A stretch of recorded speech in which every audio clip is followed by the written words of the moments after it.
Greetings Internet, DDA here, and this channel's mission has always been to share knowledge. So whenever I'm kind of obsessing or hyper-focusing on a certain game, or I always try to share my knowledge with you all, and I've been making a lot of decks and learning a lot about the new Set 3 cards and Set 3 metagame, seeing the power of the new leaders. So I've been running through a lot of iterations of my decks, so I figured it would be good to show you not only updated versions of the deck profile videos that I've been releasing recently, but also showing my process and my thoughts that I'm having as I'm switching out certain cards, why I'm making certain changes in the decks, so that way that you can apply these concepts to your own deck building and possibly apply them to different decks and not just the decks that you see here. I've come out with about 4 lists since the launch of Set 3. Well, one of the lists was prior to the launch of Set 3. That was my Anakin Red first look list that came out prior to the launch of Set 3.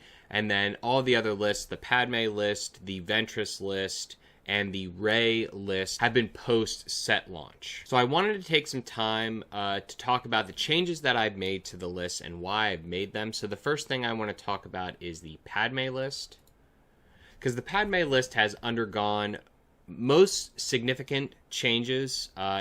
Originally, when I released that video, I had it at 60 cards. I said that the deck was a joke deck, and I definitely meant a lot of what I said in that video. It was a joke to start out, but then I realized that it was actually really good, mostly because Cody is just kind of busted. So because of the power of Cody and because of the continual drawing and Padme herself, over time I'm finding Padme is a pretty strong leader, like not bad. If you compare her to Rex or Quinlan, for example, she has similar stats, and then likewise has the drawing ability that lets you combo much easier. I think it's best to look at this Padme deck as like a combo deck, and that is why the first thing I want to talk about is the addition of U-Wing Reinforcement. I added this card. Originally, I left off this card because I had such experience with the Han green deck. I knew how U-Wing needed to be used. U-Wing is not just a card that you play to fill your board. Often people talk about, in this game and other card games, about immediate value, and you'll see that come up a lot when you start talking about like 5 drops and 6 drops units in this game. You want to gain immediate value. That's why things like Poe and Wrecker are much, much better when they have ambush and they're kind of coming into the board and immediately making a huge swing of the board. And so originally I didn't think U-Wing Reinforcement was a great add-in here because I didn't think it had the combos to support. Like, we're not playing Han unit, we're not playing many ambush units like Mahdi Cohort or things like that. We don't really have that many 7 drops at all.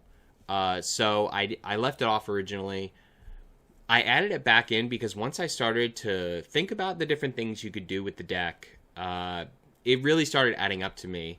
For example, you could do a 2-2-3 play where you play Yularen, any other 2-drop like Echo, and then a 5/0 First Liberator, and that's actually 6 heal for you.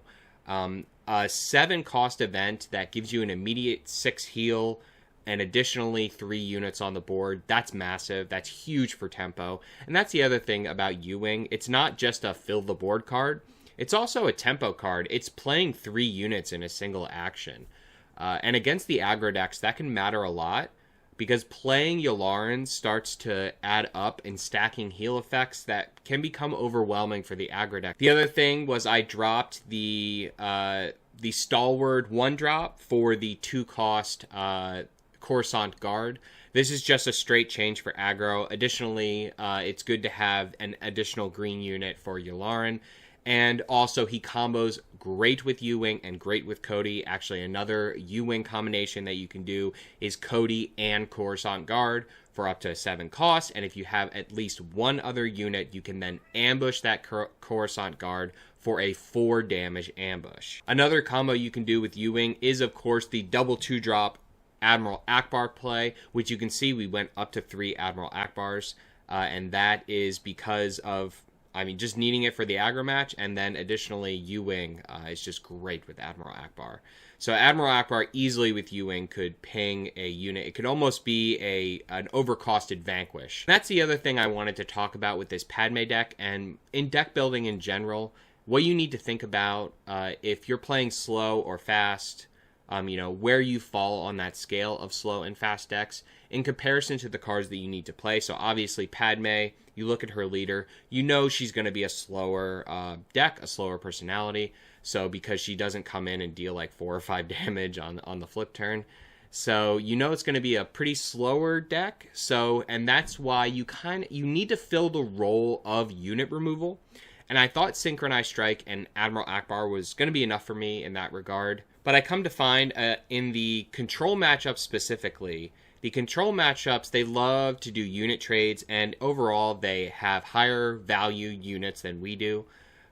Especially when you look at like 3 drops and 4 drops, what they start dropping down in the mid game just has way higher HP than what we're doing. So I needed additional removal. I needed cards that were filling the role of spot removal to deal with Control's big, beefy, mid to late game plays. So I thought that Choose Sides was going to be that for me. Choose Sides is kind of like a green Vanquish. It's a way for you to deal with any unit on the field. So I thought that was going to be it for me.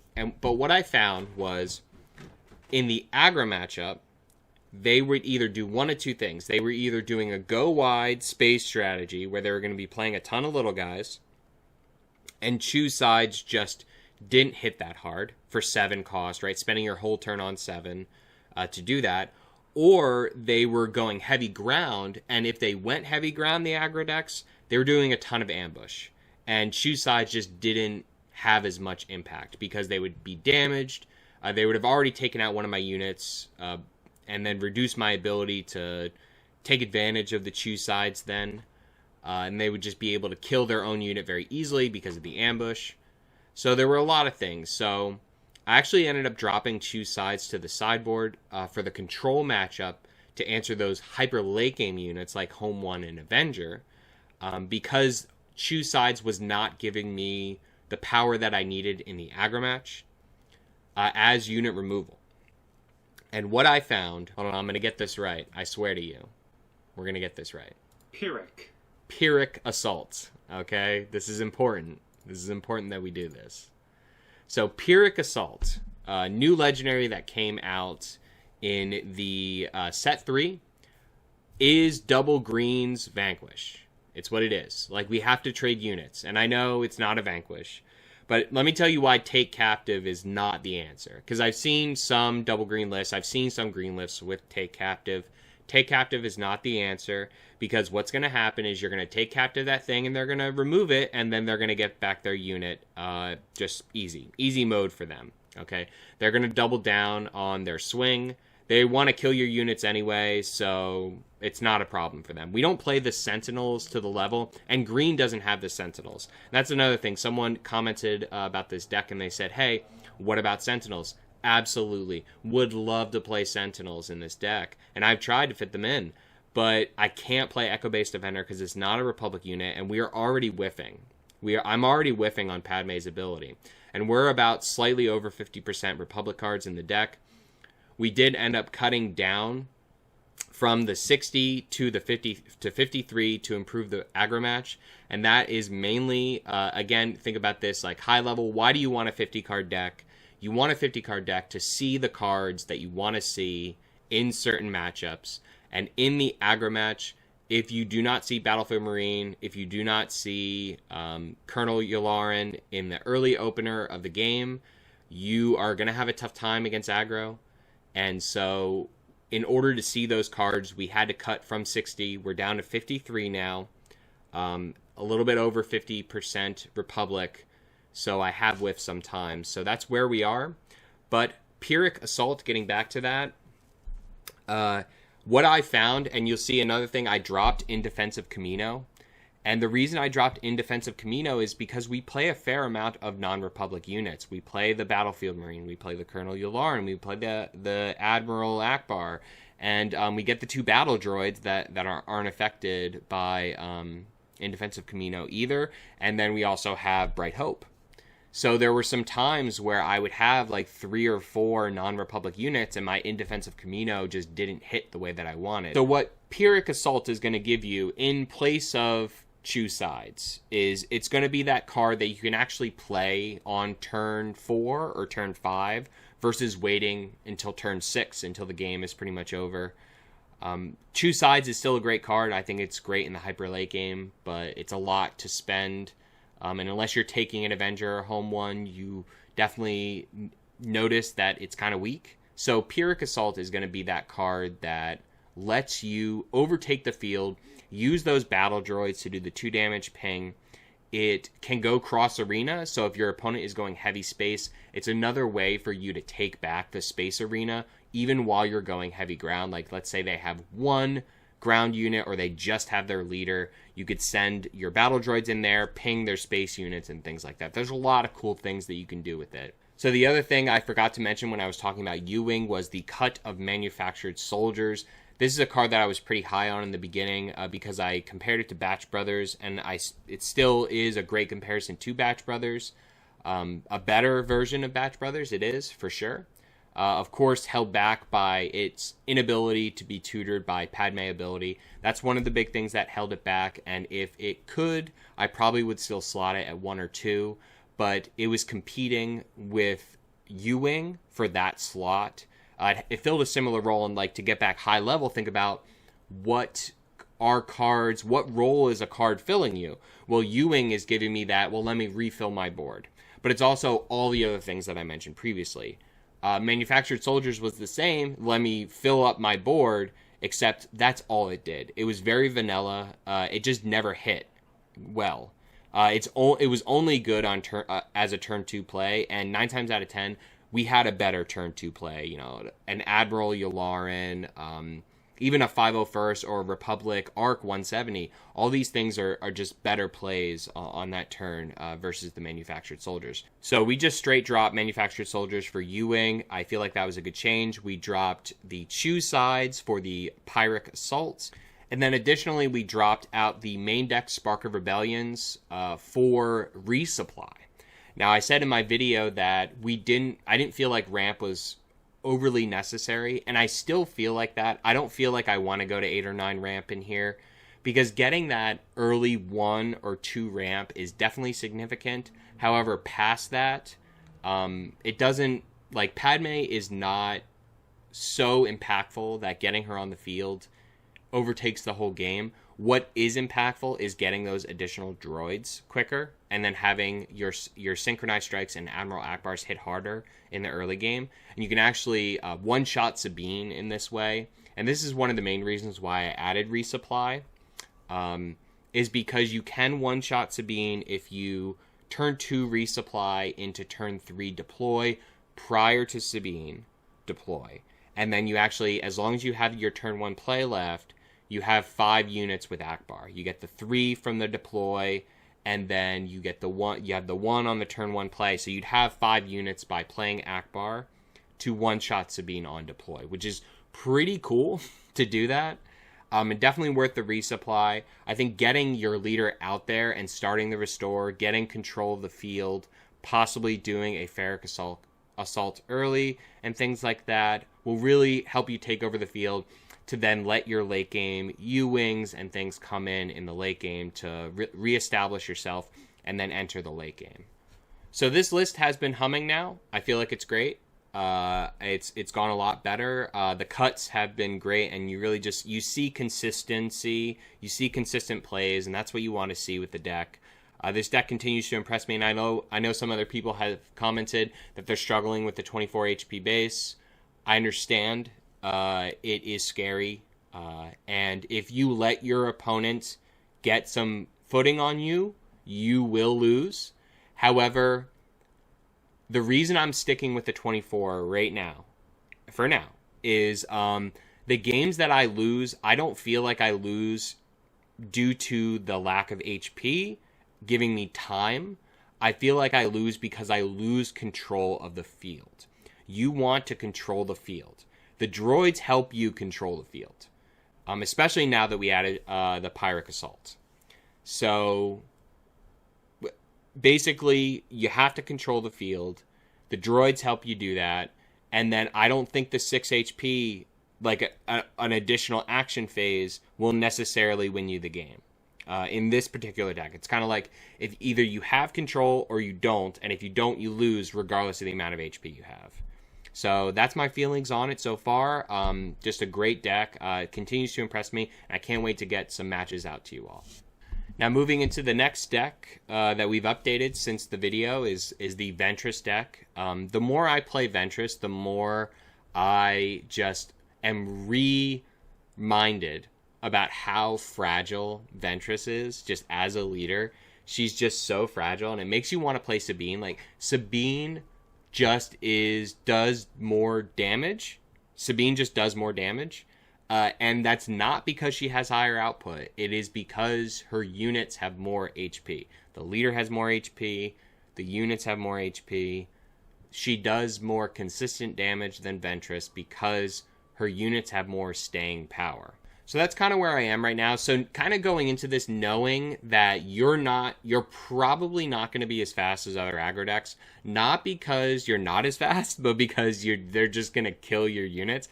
Like, they're going to ECL K2 into Ventress, and you know what I mean? Like, there's like all these things that we're fighting against. And so because of that, we needed to make the deck a little slower.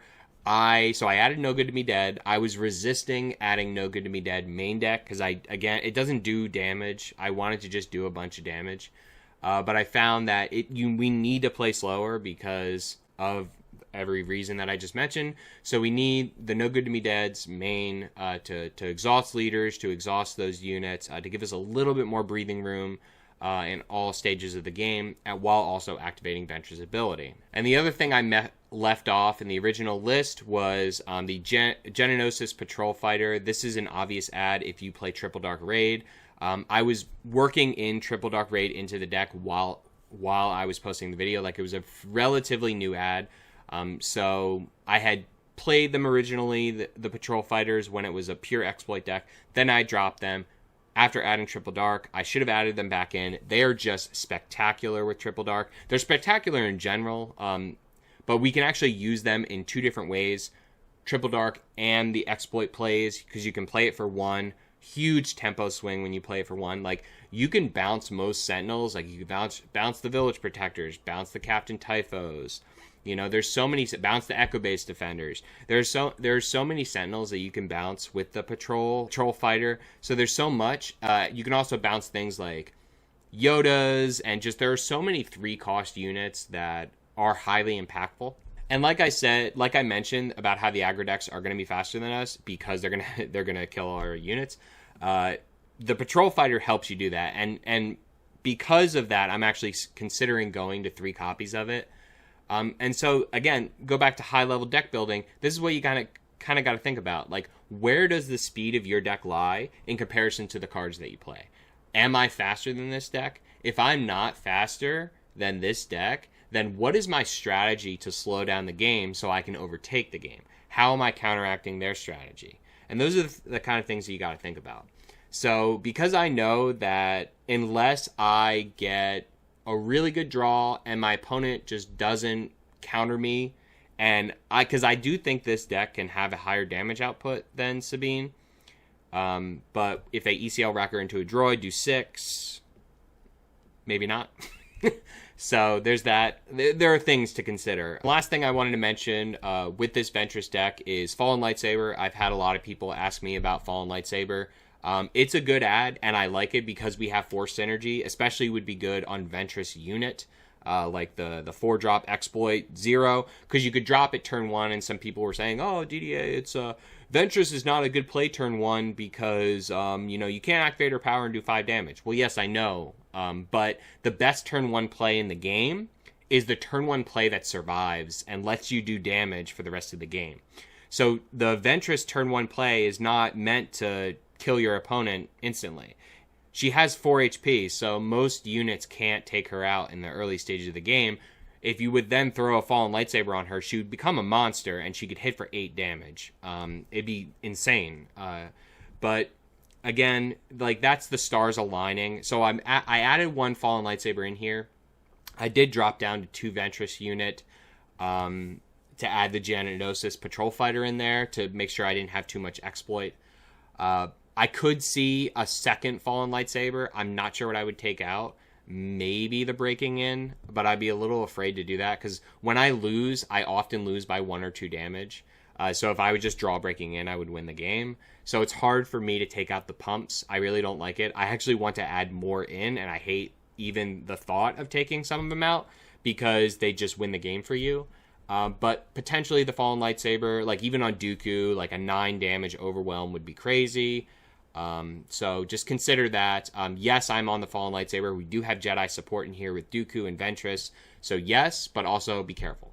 Still hard on this deck. It still is a speed check for decks. And I'm still enjoying playing it. So I hope you all enjoy the updated list for this. And we'll get into the final list and discussion that we have. The final deck update that I wanted to talk about was the Mando deck. I've made a few changes, but they were significant changes. And this, again, I want to talk high level about how the role that the card is filling in your deck, right? The role that the card is filling. Because if you look at a card like Ezra, okay, the role that that card would fill would be drawing. And in particular in this deck, I need my early game units to stick so I can upgrade them. Now, the problem with Ezra is he only has 4 HP. And he dies to modded cohort. He dies to K2 ECL. He dies to a lot of stuff. So I actually saw while watching the SDCC con stream that one of the Quinlan players was playing Liberated Slaves in his deck. And Liberated Slaves is one of those cards that you look at it, you overlook it, you think about it. Because it has the highest stats in the game, I think villain decks kind of make us take for granted how many 3/5s they just get for free. With amazing effects like Boba and Tom, whatever his name is. But on the hero side, we're grasping at straws over here. We're at the bottom of the barrel. We got Liberated Slaves, and that's pretty much all we got as a 3/5 on this side. But we got to take what we got, and if I want the role to be successful, that, Ezra giving me draw only happens if he actually attacks. If he's not attacking, and I've kind of taken a personal mental note of how much I've actually gotten him to attack recently with all the ridiculous ambush that's in the game, and it's not that often. So I dropped Ezra out of the deck, and the what I replaced him with was Liberated Slaves, but not too many, because I felt like I needed... Captain Typho is an amazing Sentinel. Amazing Sentinel. And if you watch my previous video that I released, Swoo at Home 1, check out in the comments, I'll post it below. Playing this Mando deck, you could see how powerful Captain Typho is at various stages of the game. Captain Typho is also very difficult to use because you need to know when to claim early in order to swing with him first to get that Sentinel online. And there are some instances where your opponent is going to early claim on you, and then you're not going to be able to get that Sentinel before they swing in and do 10 damage, for example. And that's where Village Protectors is a better card. However, Village Protectors, it has a lot of hard counters, like Sabine units, ECL, Fighters for Freedom, or anything with Saboteur. Like, there's a lot that can counter Village Protector. So because of that, I'm going 2-2 right now because I feel like they fill a similar role. We do need Sentinels in the ground to help protect Mando, to help slow down the opponent while we're tapping and everything. But they're better in certain situations, and to cover my bases, I play 2-2 so that way I have them both to use in certain situations, and I like that. So that's what we're doing with the Mando deck right now. We're going 2-2 for our 3-drops with the Liberated Slaves as a stat stick, an upgrade stat stick for us. Village Protector, Captain Typho, Sentinels that are better in different situations depending on the deck that we're playing. So then the other final change that I noticed while I was playing the decks is I always felt like I needed more equipment. And C-3PO is a good draw engine, but he's not good against the aggro decks to drop down early game. He's just not a good turn 1 play against aggro. So I can't rely on that draw. I can't rely on Ezra draw. I can't rely on C-3PO draw because he's not a good play against aggro. So what am I doing? I can't draw. I need to just draw the cards I need to play. And the cards I need to play are cheap costed units and upgrades. So I actually added more upgrades into the deck because I found like I just wasn't drawing enough upgrades mid to late game sometimes. I would just run out of upgrade gas. So I added more upgrades. I actually dropped a Ki-Adi-Mundi down to 2. I had him at 3 as a stat stick. I feel he's good at 2 because you don't always want to play him. You only want to play him if you have an open board, like you need those stats on the board, and or you're in like a great position and you can just kind of push in your opponent, feel comfortable, like really overtake the board. So he's not good in every situation. So I dropped him to 1, and then I dropped Enfys Nest to 1 as well. Moved the Enfys Nest to the second Enfys Nest to the sideboard in place of the Luke Skywalker, which I'm totally fine with because, again, I went over this in my previous video about proactive versus reactive. Simply, I just don't get to 7 that often with this deck. This deck is designed to base race the opponent and push in damage with heavy upgrades, tap their units while dealing damage to them. That's what the deck is designed to do. So often, I just don't get there. Sometimes against control decks, you want that late game unit, which is why I'll keep it at 1 and the 1 in the side. But most of the times, you're not getting there. You're either killing them or they're just overtaking you and you lose, unfortunately. So I added Luke's Lightsaber as a 2-cost, combos with C-3PO, so we have additional 2 costs in the deck. Also combos with Fen Rao, making Fen Rao an 8/7. Very strong. So combos with Fen Rao, combos with C-3PO, and it's just 3 damage for 2 cost. I found that often, like even like early game, like C-3PO would be great to throw Luke's Lightsaber on. Make him a 4/5. Yeah, he can still be takedowned, but 4/5 is really strong for the early game. So yeah, that's where I'm at. Added a little bit more upgrades. Took out some late game for the upgrades, and then kind of more evened out my 3 drops because of the role that they're filling. Again, Ezra wasn't filling the role that I needed him to fill, which was a target for upgrades. And then Typho sometimes wasn't filling the role as a Sentinel because my opponent would early claim. And in instances where they early claim, you need that Village Protector to blanket you and protect you for next turn. And the final deck I want to talk about, closing this video out, is knowing when to unsleeve a deck. And that happens. Sometimes decks don't work. And a deck will get top 4 or top 8 at a tournament, and you'll realize, well, that strategy is much better with this leader. And the Anakin blue deck did exactly that with the double red Anakin. I love the card Twice the Pride, and I feel like I have Twice the Pride. So I wanted to use it, and I felt like this was my best attempt at using Twice the Pride. But in the end, mono red is very linear, and it doesn't have the pivots that it needs to support a deploy on 6 leader like Anakin. The pinging damage is a good strategy and is definitely one I'm going to continue to explore with double red, because that's really what double red has going for it. Rancor is just a crazy bomb card. The more I play it, the more I love it. It's so powerful.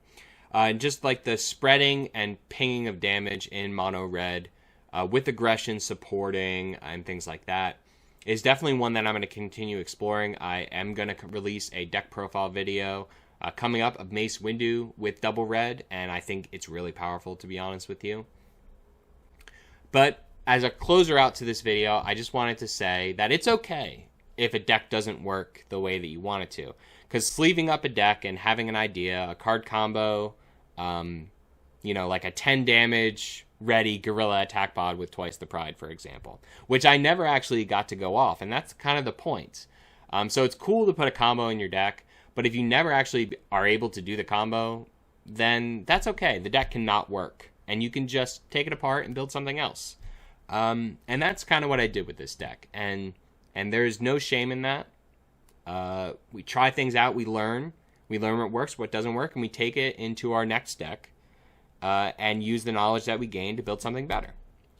So to close out this video, I just wanted to share with you all the knowledge that I have gained in set 3 and update my decks. I hope you enjoyed talking about these deck updates and talking about the role of cards that they fill in your deck and how you can assess cards and compare them, that even though they don't read the same, the cards could be filling a similar role in your deck, and one could be better in more situations than another. So if you like this video, please hit that like button. Please hit subscribe for all the best gaming guides and content. And as always, turn your dial to random number gaming.